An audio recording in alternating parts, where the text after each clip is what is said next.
All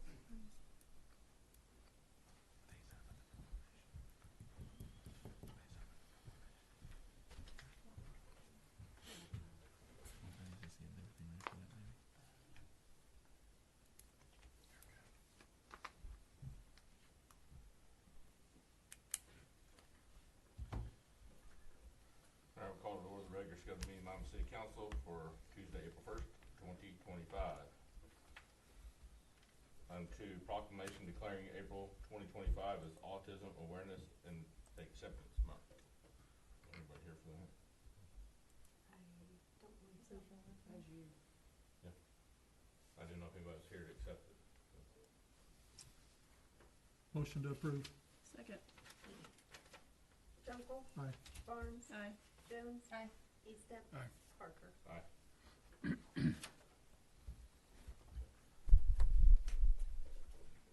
3, public input, unscheduled personal appearances. We have 1, Lisa Martin.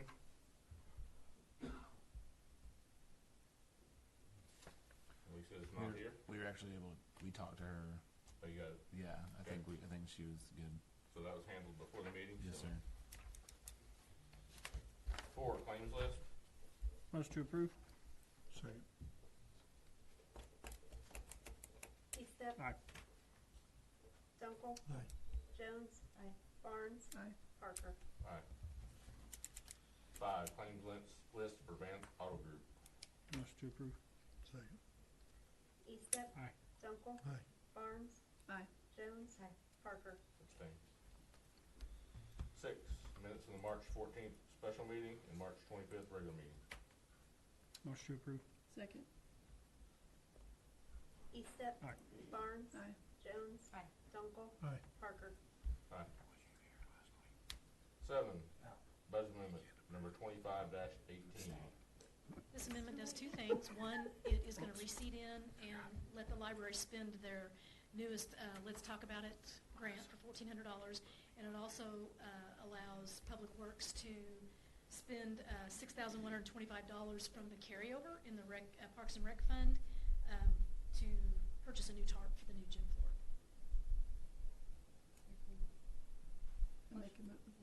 I make a motion to approve.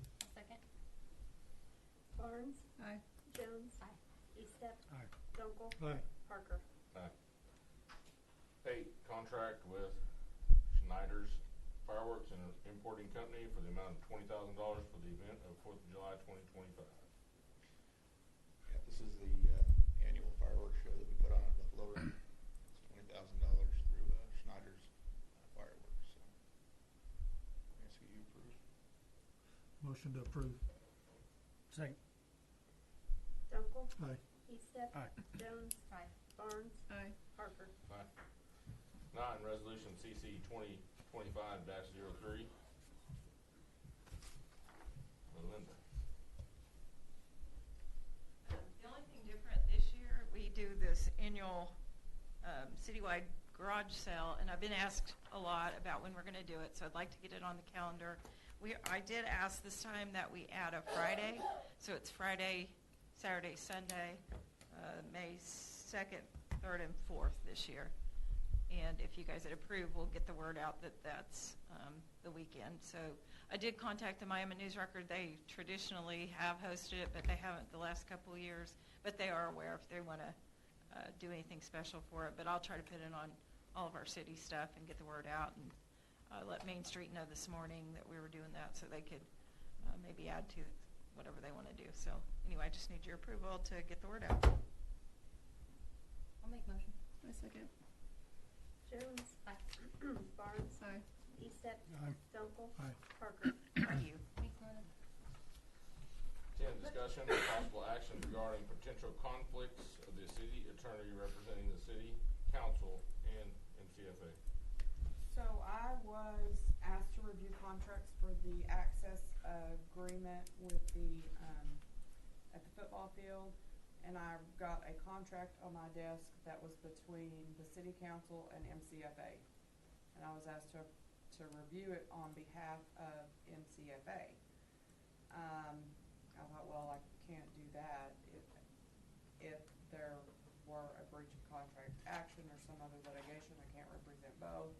And that made me think, I wonder if there's a conflict of interest for me representing all of the different boards really along with the city council, because in the event that there is some adverse action that would not be kosher, I could not represent both in a, say, a breach of contract action. So I called the Oklahoma Bar Association Ethics Council and we talked about it. We reviewed some law. There is a way that I can represent both, but that is with implied written consent. And I've drafted an implied written consent that I think MCFA will be signing tomorrow, but I'm not sure. I can't speak for the board. But that also requires the city council to waive any potential conflict of interest, which is, I mean, that's a big deal.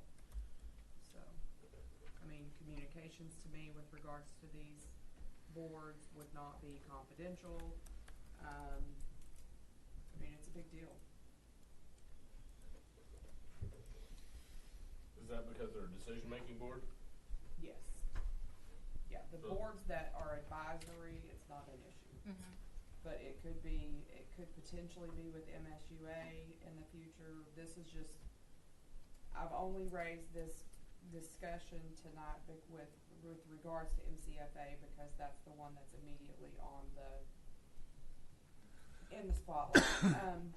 With respect to this particular contract, I've contacted Ken Williams and he will read the contract on behalf of MCFA.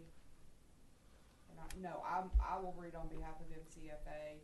He'll read on behalf of the city just to get through these contracts. But this council needs to be aware and discuss this. I would actually recommend that we really table this before action, and I can send, or Melissa can send, copies of the prepared conflict waiver. So you can review it because it's a big deal. Now I contacted Ben. Ben said he never really considered it a conflict because there is such a low chance that the two entities would end up in any sort of adverse litigation. But the Ethics Council for the Bar Association partially disagreed.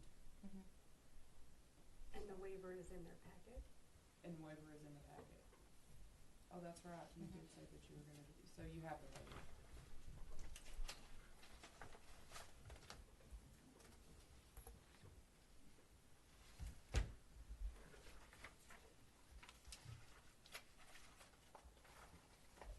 And I would note that if you sign that, if you agree to the waiver,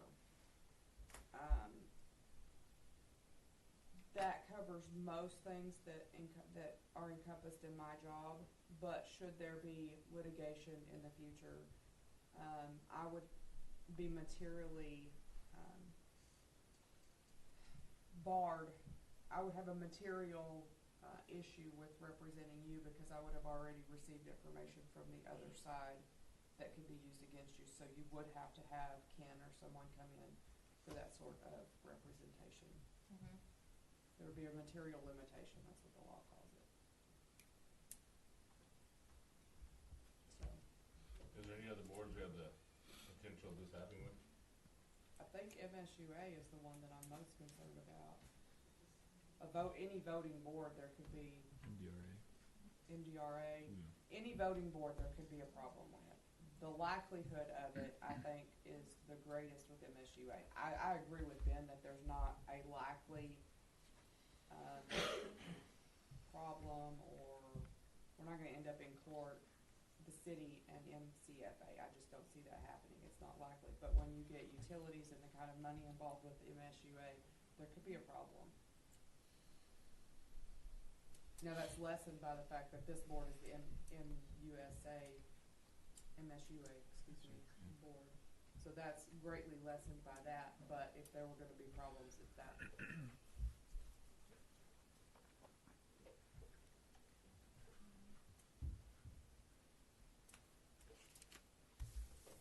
The recommendation by council, we should table it, right? I think it should be tabled to allow you to look into it yourselves, and it even says that you're encouraged in there to seek other counsel. And Ken Williams is already aware of the situation, so that would be the likely one that. Well, it talks about the conflict here. In light of this possibility, council would recommend that both parties seek independent legal advice, correct? Yeah, I have to put that in there legally. Yeah. Well, and that's good. I mean, that's what would happen in the event that, I mean, typically where this comes up, or has come up in my career, has been, a divorce where they have no kids, no money, and they just want to get it done. Right. But this is not that. no.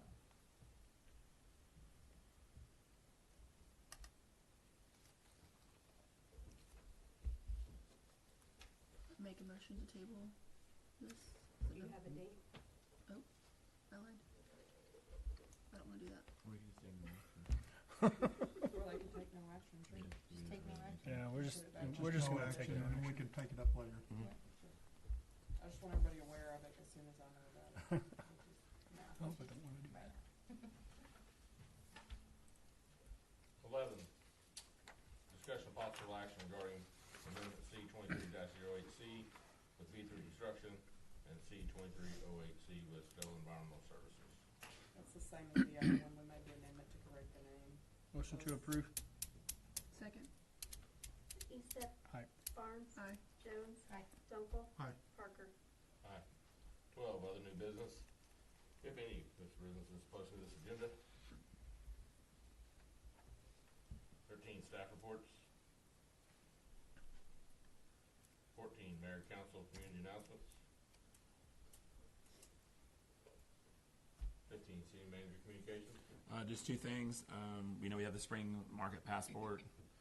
There's 25 businesses, I believe, downtown that, are participating. So you go down there, there's lots of gifts they're giving away and different things. So that's kind of a cool deal. We talked about that briefly today. And then we were looking at May 1st for the public meeting for our rates. We kind of talked about, having a public meeting. And I was wanting to see what the board thought about if we should bring up community fiber during that meeting too, and to see, just tell the community this is what we're looking at. I think there would be a big support for it, so. That is all I have, Mayor. 16, meeting will not be continued from council chambers, reconvene in the staff room for purpose of executive session at the completion of the regular meeting of the Miami Industrial Public Facilities Authority.